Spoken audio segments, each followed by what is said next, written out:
For almost all of the history of war, the hardest part was never pulling the trigger. It was answering 4 questions in time. What am I looking at? Is it really the enemy? How should I strike it? And can I do it before it disappears? For most of the last century, answering those 4 questions took hours. Very often, it took days. By the time the answer arrived, the target had frequently moved and the moment was gone.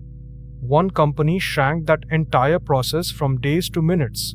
And the strange part is this: it never built a single weapon to do it. It built software.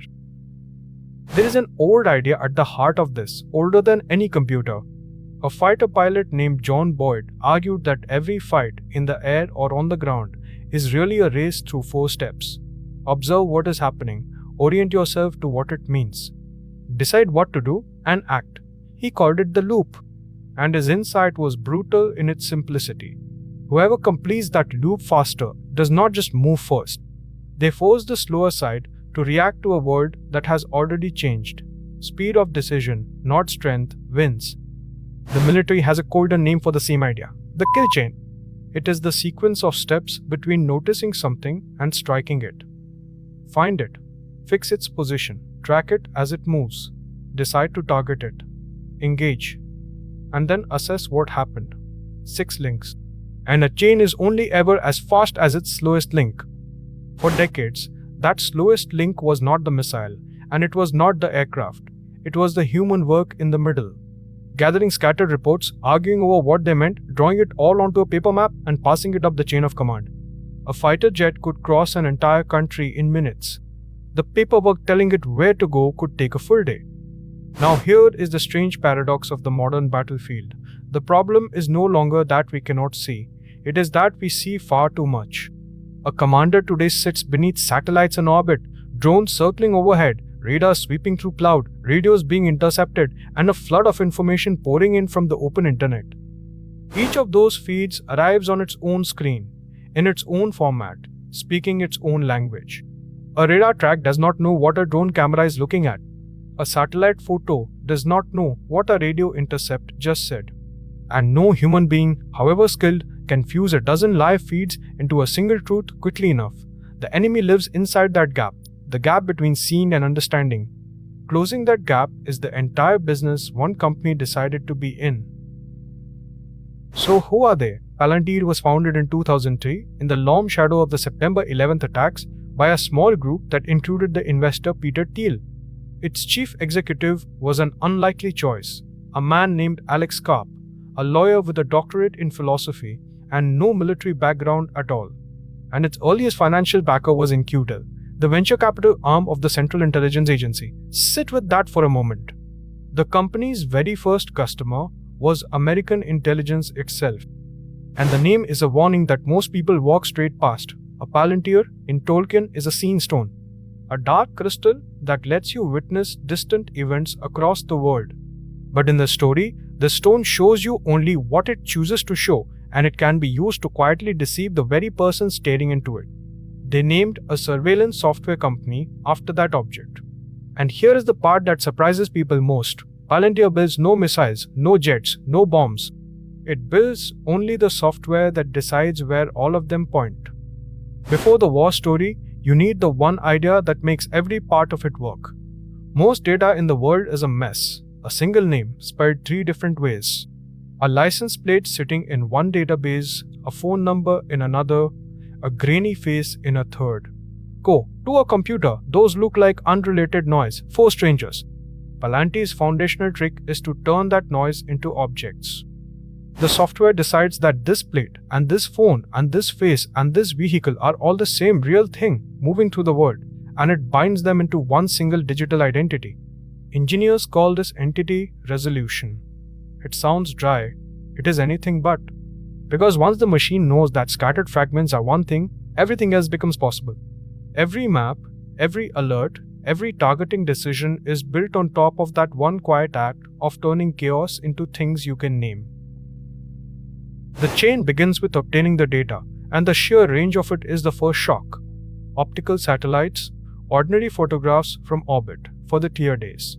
Then synthetic aperture radar, which paints a picture using radio waves instead of light, and so sees straight through cloud, through smoke, and through total darkness, in conditions where an ordinary camera would be completely blind. Then, wide area motion imagery, a single aircraft payload carrying dozens of cameras stitched together, able to watch an entire city at once, and to let an analyst rewind time over any street in it after the fact. Then live full motion video, the drone feed everyone pictures in their head. Then signals intelligence, the intercepted radio chatter and radar emissions that betray an enemy you cannot see. And finally the open internet, the vast digital exhaust of the modern world. 6 different kinds of eyes. And here is the crucial point about all of them. Every single one is blind to what the others can see. The satellite cannot hear the radio cannot see the truck, the drone loses it under a bridge. Alone, each feed is only a fragment of the truth. And a fragment arriving late is how targets escape. The second step is where that quiet trick finally earns its keep. Every one of those feeds collapses down onto a single shared map of the world. And now, watch one object move across it. A truck is caught by a satellite. Minutes later, a drone picks it up on a road. Later still, a fixed street camera sees it entering a town. To the old system, that is 3 unrelated sightings, 3 puzzles. To Palantir software, it is 1 truck, 1 identity, moving across 3 feeds and never once losing its name. Computer vision does the watching now. It flags what has moved, what is new, and what does not belong. The dozen screens become one living picture, and that picture updates in something close to real time. The fog of war does not fully lift, it never does. But for the first time, a single screen can hold what once took 100 analysts to carry in their heads. The third step used to be an entire room, a planning cell, officers with maps and telephones and a whole afternoon working out how to act. Now the software writes the first draft itself. Given a confirmed target, it proposes options for how to strike, weighing the time to reach it, which weapon actually fits, fuel, range, and whether the strike is even legally cleared under the rules of engagement. It hands back a short, ranked list. The work of an afternoon now arrives in a handful of seconds. Notice the quiet shift that has just happened without anyone announcing it. The machine is no longer only showing you the word. It has started proposing what you ought to do about it. That is a very different kind of power, and we should be honest that a line has been crossed. And then, by careful design, it stops. Because by stated policy, a human always makes the final call. The software finds and fuses and recommends.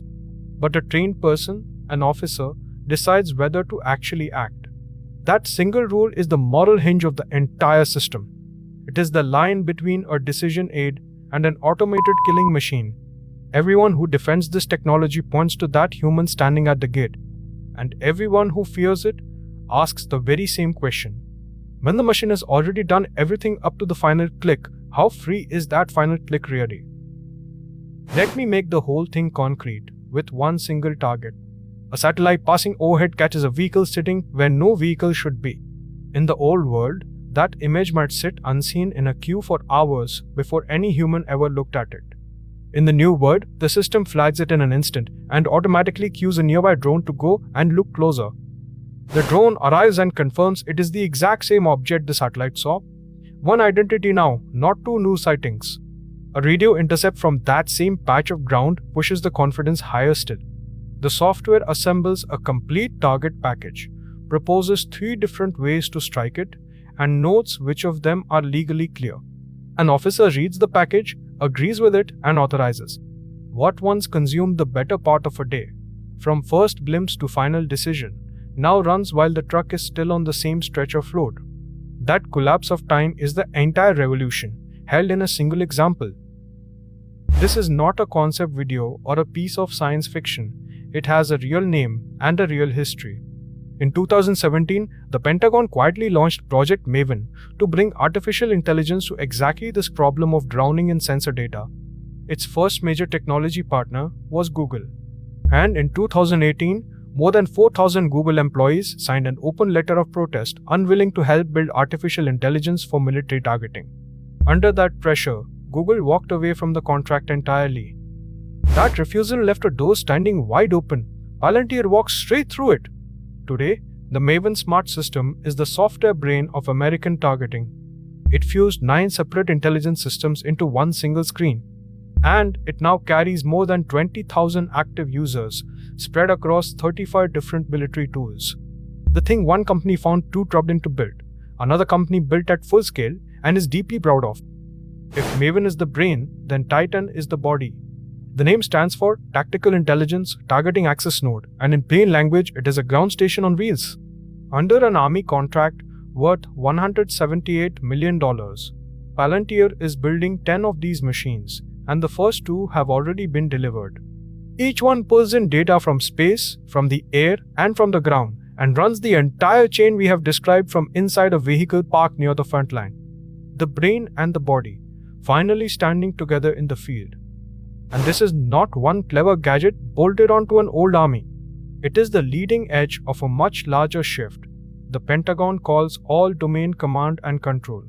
The dream is a single nervous system that connects every sensor to every shooter across land, sea, air, space, and cyberspace, so that anything that sees can instantly tell anything that fires. Palantir did not invent that dream, but it built more of the working plumbing for it than almost anyone else. None of this stayed safely on a test range either.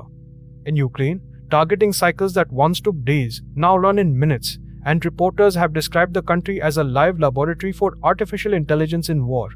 Palantir's own chief executive has been remarkably blunt about it.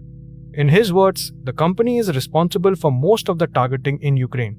And when he was asked directly about that role in the kill chain, he answered that the company is very, very proud of it. Whatever you feel reading those words, be clear about what they represent. This is no longer a demonstration or a pitch or a promise.